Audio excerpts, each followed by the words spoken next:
What's up, everybody? It's your girl Aatifa, and I want to welcome you back to part two of how to make a wig.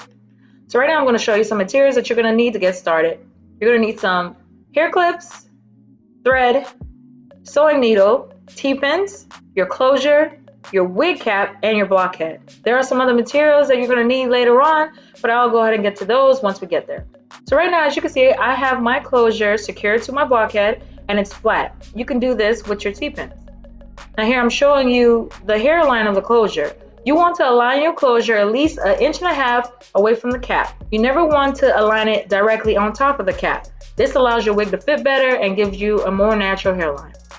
So now I'm going to start sewing. The first thing I want to definitely warn you about, you do not want to sew through the elastic band of your wig cap. This will cause your wig to not be able to stretch and it will not fit your head.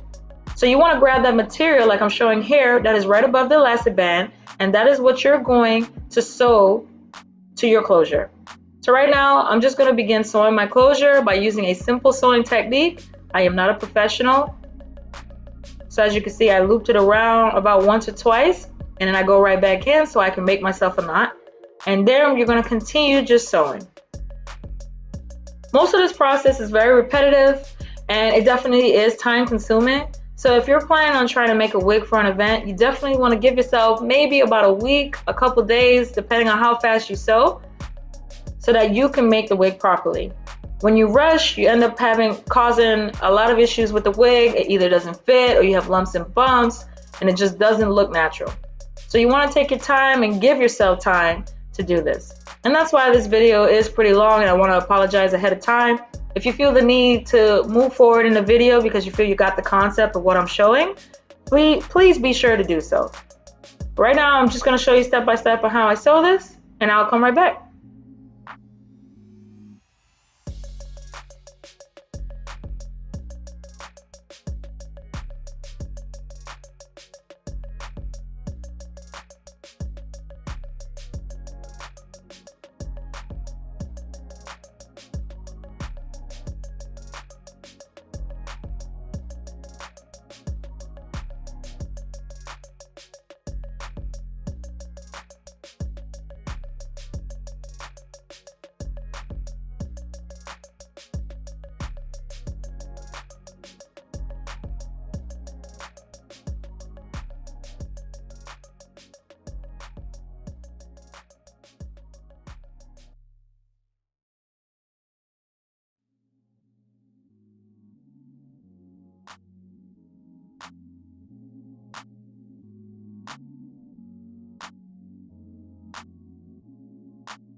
All right, guys, as you can see, we're getting closer to one of the corners of the closure, and there's a T-pin in the way. So you could do one or two things. You can move the T-pin out of your way, or you can just choose to go around it.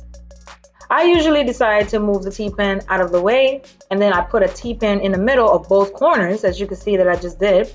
Then I take that T-pin and I slightly move it back, and I just continue sewing. This allows you to keep your closure flushed to the wig cap, so you don't have to hassle with keeping it nice and flat. And this prevents lumps and bumps later on. So I'm just going to continue to sew here.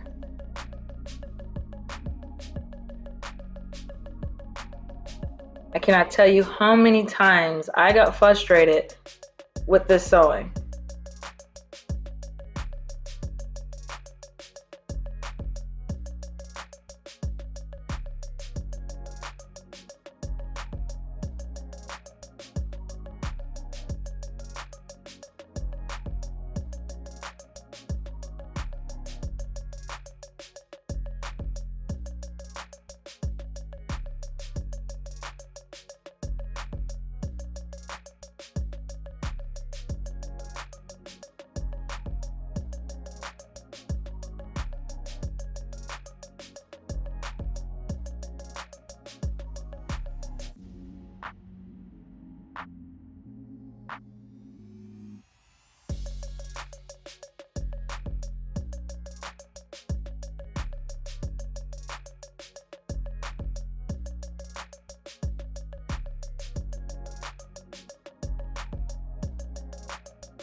All right, guys, as you can see here, we're coming up on our second corner of our closure.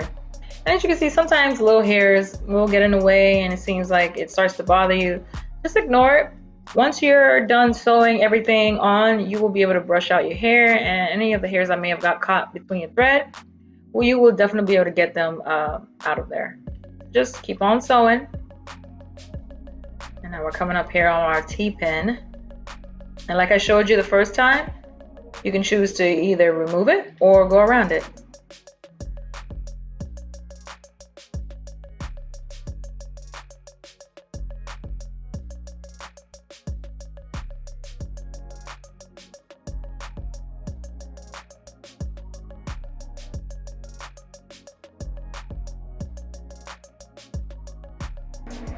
So I did decide to go ahead and remove that T-pin because, as you can see, from the corner and the end of the closure, you can see I have another T-pin in the middle of both of those sides.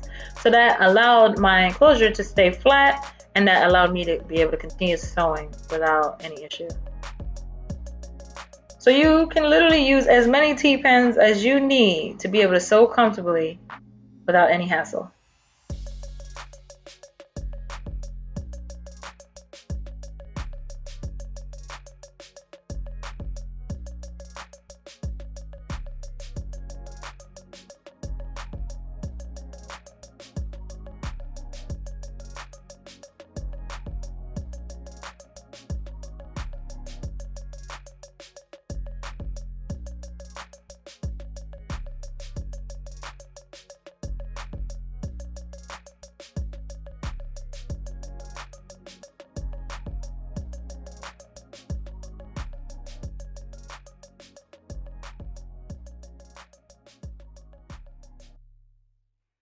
Guys, sewing this closure on literally took at least about 30 minutes, and you guys are watching it at a higher speed, and even that's still quite a bit of time. So like I tried to explain earlier, this definitely takes time and a lot of patience.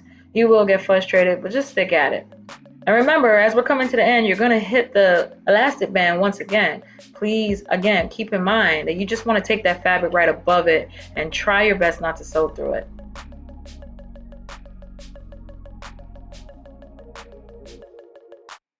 So we're just going to keep on sewing. We're almost to the end. And once you're at the very end of the wig cap and you cannot go any further, you're going to go ahead like I'm doing now and start sewing in a knot. I probably do that maybe one more time, do my loop around, and then I tie that knot nice and tight.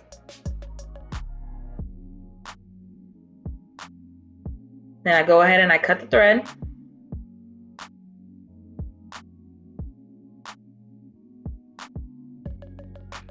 Then I use that thread and I tie it like 2 shoelaces and I pull very tight. I probably do that at least maybe twice, 3 times. Pull it tight and I cut the rest of the thread.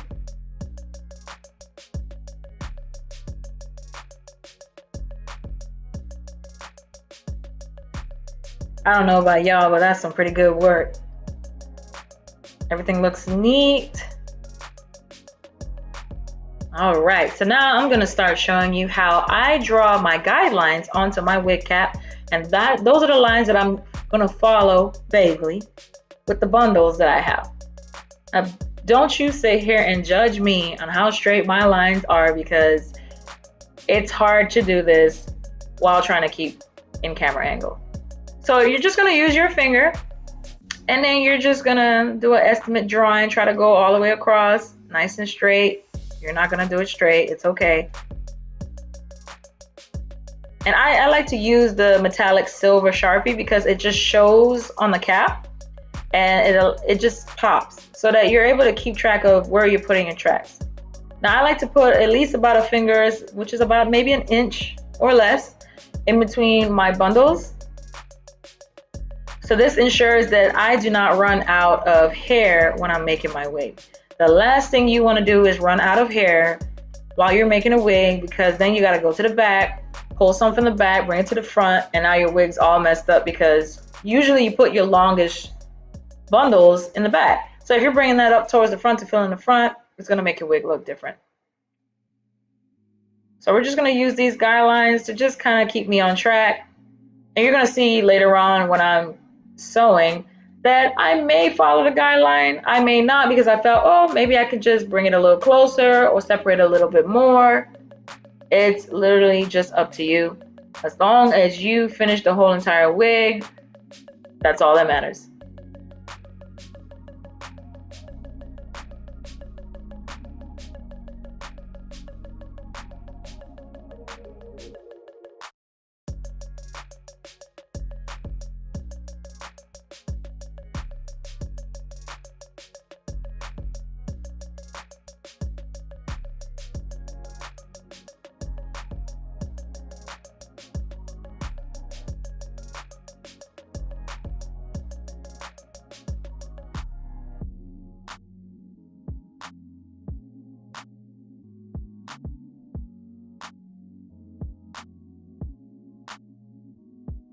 So pretty much you're going to do this pattern until you can't go straight, quote unquote, anymore. Now, once you can't go straight anymore, that's when you're going to change up your pattern and you're going to start going across the head. So I'm going to show you here what I mean.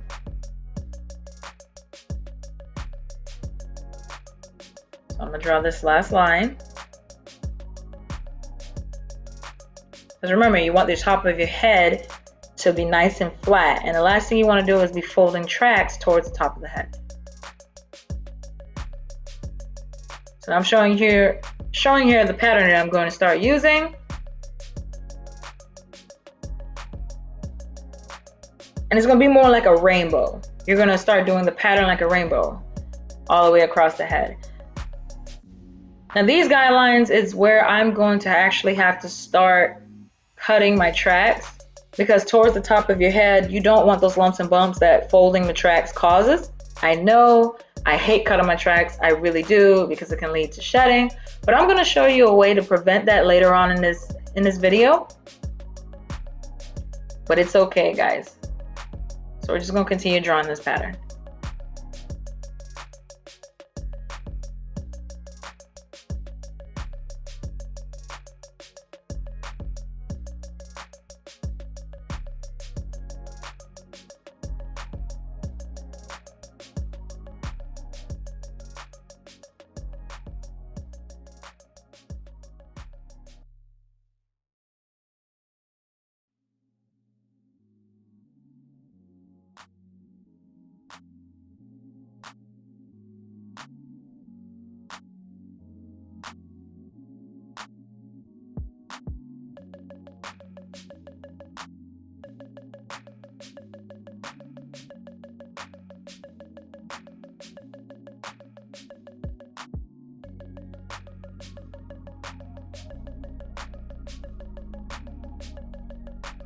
All right, guys, now for my favorite part, we are going to start sewing the longest bundle that you have at the very bottom of the wig at that first guideline. So I like to use my T-pins to go ahead and align the bundles so I can lay them nice and flat. And then I use those T-pins to give me a little bit more leeway so that I can sew freely. So as you can see here, I have it there. I take out the first T-pin so I can free up the very beginning of the track. And then I'm going to take my sewing needle and I'm going to go through the track. Now, I only go through the track in the beginning and in the end of a bundle. So this is me, I'm just going to secure it. And as you can see, I am avoiding the band. I'm using just the fabric on top of that band, elastic band.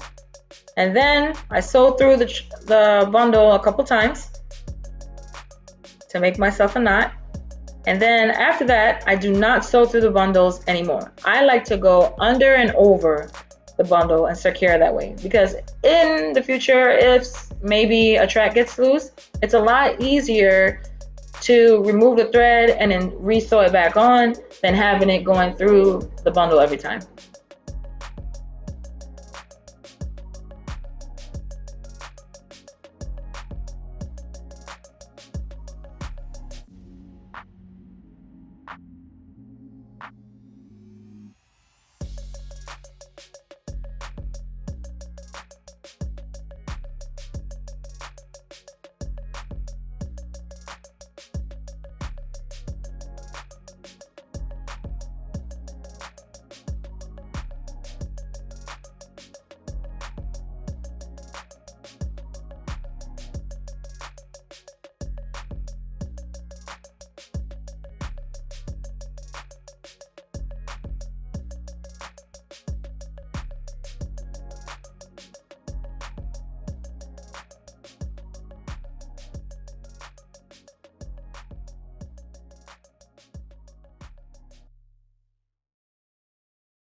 All right, so we're coming to the end of this first row of your bundle, and I'm going to show you here how I fold over my bundles.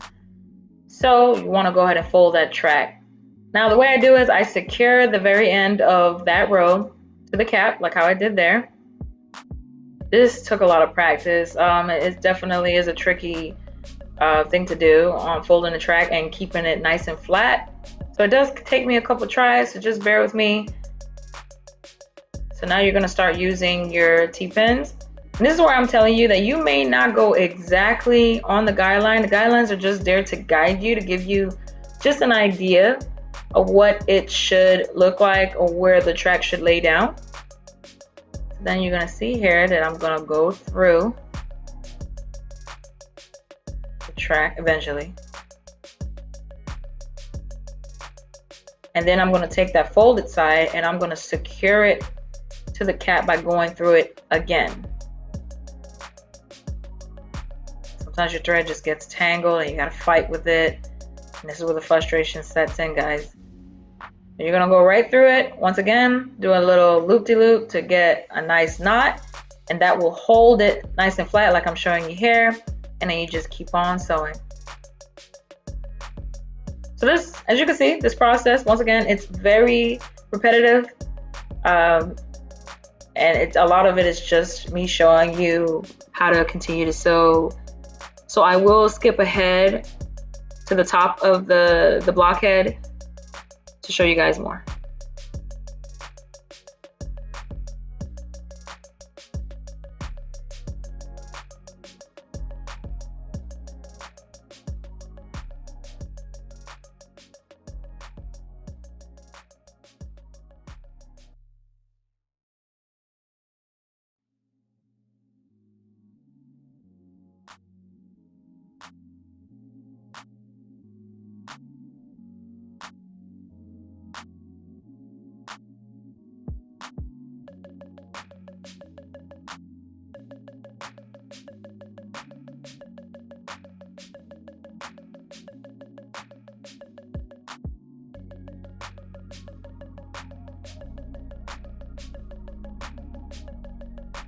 So right here, I have come to the end of my thread. It's getting too short. So I'm gonna go ahead and tie a knot using this thread. Go ahead and cut it. And I'm going to go ahead and grab one of my pre-threads and just start with a new one. You never want to let your thread get too short. I've learned my lesson, because then it's really, really hard to get a knot going because you don't have enough thread to tie this knot like how I'm doing here. Then you go ahead and cut that. You should have already another thread ready. So I'm just grabbing my other pre-threads, as you can see there. And then I'm just going to continue sewing right where I started. So remember, when I'm starting a new thread, I do go through the track so I can secure the thread, and I secure the track there to the wig. It is a struggle, as you can see. Get a nice knot, pull it through.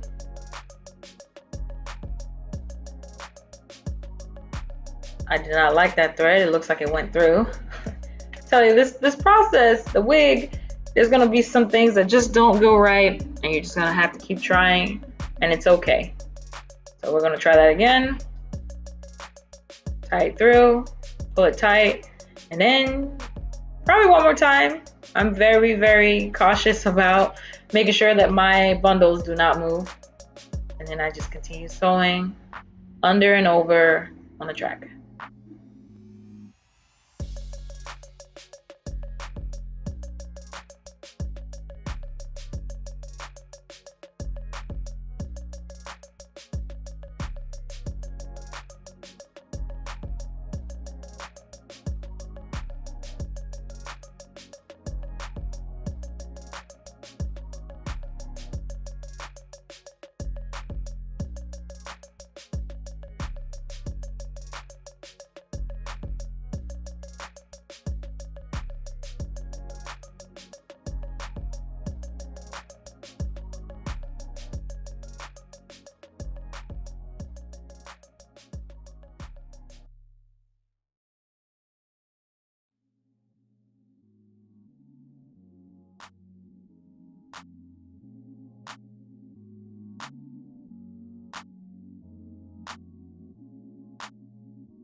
All right, I've come to the end of my second row, and as you can see, I am about to flip my track once again, and I'm just gonna do the same thing that I did the first time. I'm going to put that through, then grab that folded part, secure it to the next row of the cap, get a knot going, pull it nice and tight, probably do that one more time.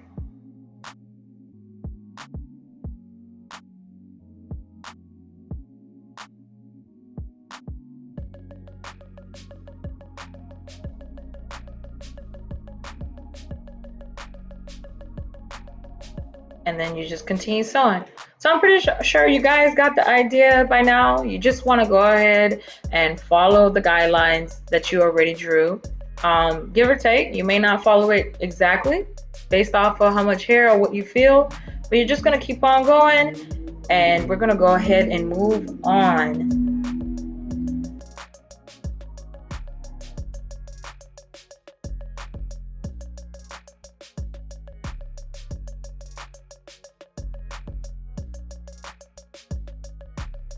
All right, guys, so I've gone ahead and I skipped ahead to the top of the mannequin head. And this is where, if you remember when I drew the guidelines, this is where pretty much the pattern changed and it started to go like a rainbow. So at this point, I am still folding my bundles right towards where the crown is of the head. I'm gonna still do that probably one more time. And after that, I'm going to have to start cutting my tracks, just to make sure whenever I pull the hair from the closure bag to cover all of the tracks, it lays nice and flat. So right here, I'm just showing you how I start sewing in this pattern. It's pretty much the same aspect. You want to go ahead and sew using your same technique that you've been using, nothing different.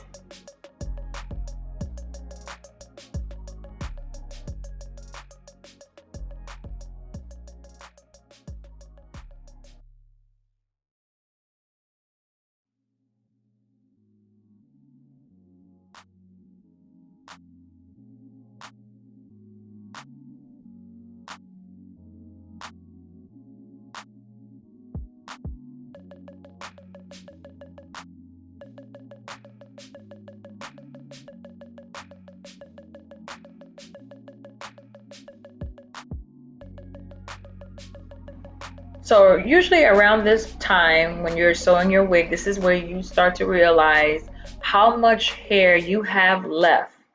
And I noticed how much hair I had left, and it was not much. So I realized that if I were to continue to follow these guidelines, I will run out of hair, and that's completely fine, because once again, towards the top of your head, you definitely don't want your bundles too close together because it's going to be lumpy when you rub pretty much lay across the hair. So you want to go ahead and lay it nice and flat. So I went ahead and I skipped ahead after I've decided what I was going to do in order to finish the wig. And you're going to see that I start disregarding the guidelines that I drew. So pretty much you're going to gauge how you sew your wig and how you place your bundles based off of what you have left.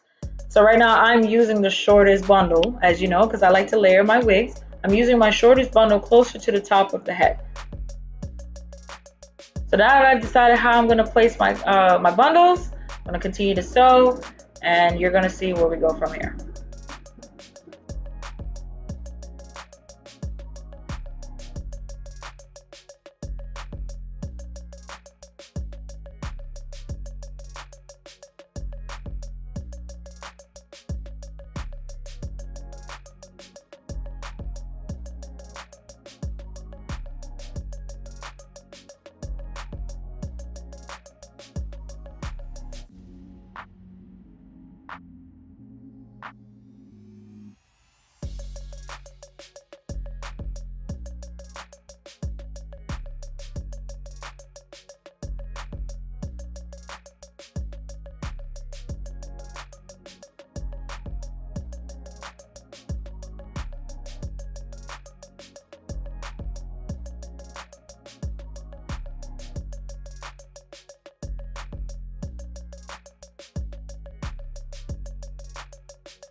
All right, guys, I'm coming to the end here. And remember when I told you when I started cutting my tracks, I was going to show you how to prevent the shedding that most people fear once they cut the tracks. So again, I'm using my fray check that I use to prep my bundles in the first video. This helps me with preventing the shedding towards the ends of the bundles. So if you are really worried about your bundle shedding once you start cutting it towards the top, please, please, please use the fray check. It helps, and it helps seal that end almost, to prevent it from shedding and continuing on towards the rest of the bundle. So right now we're at the very, very end. We're at the very top of the wig, and this part is very important. So I went ahead and I left this in the video so I can show you how I connect my last track to the very end of the closure. You want to be sure to do this because this pretty much pulls your wig together. It connects the closure with the rest of the bundles in the back of the head. So you want to go ahead and take your needle, sew it under, and then you want to make sure it goes through a small piece of the closure, and then you pull it through and you just loop it around, make yourself a nice knot, and you're going to start sewing like you normally would, under and over, like your simple technique. But you're going to be sure that every time you come over, you're going through a piece of the closure, and that will help connect your wig. Now right now I know you see space right now between the tracks because I had to spread it out so that it's nice and flat. Listen, it is okay because as you can see, all that hair that is coiled up in that hair clip on the closure, it'll all be pulled back and it will cover all of that. So just focus on getting your last track sewed down and connected to that closure, and everything will come together, sis.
Guys, this last part of this track was really giving me a hard time, as you can see, but I am trying to push through and finish up.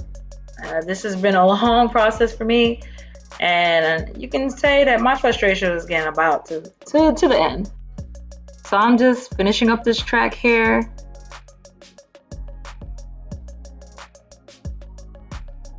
And I'm going to show you what I do next.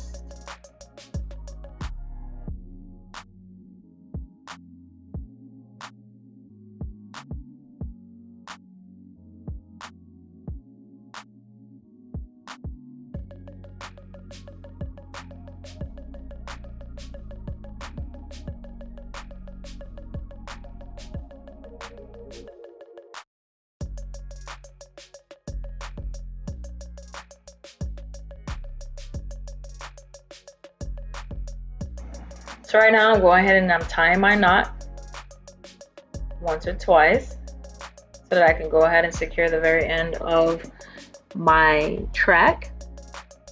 And I honestly, guys, I tried to use every single piece of hair that I had in these bundles, and I think I did a pretty good job with this wig and using everything.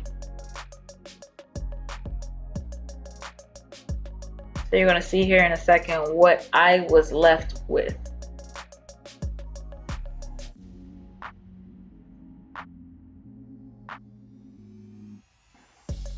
All right, I'm going to cut my thread, knot it one last time to be sure.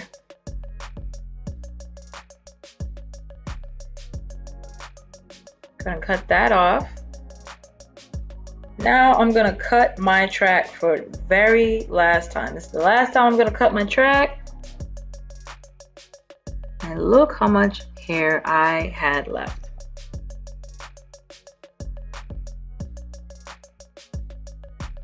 Not very much hair, look at that. Just that, I did a great job using all of that hair. All right, so I'm just gonna wet my wig. I'm not gonna fully style it. I'm not gonna show you in this video on how I fully styled my wig, but this is pretty much what was left.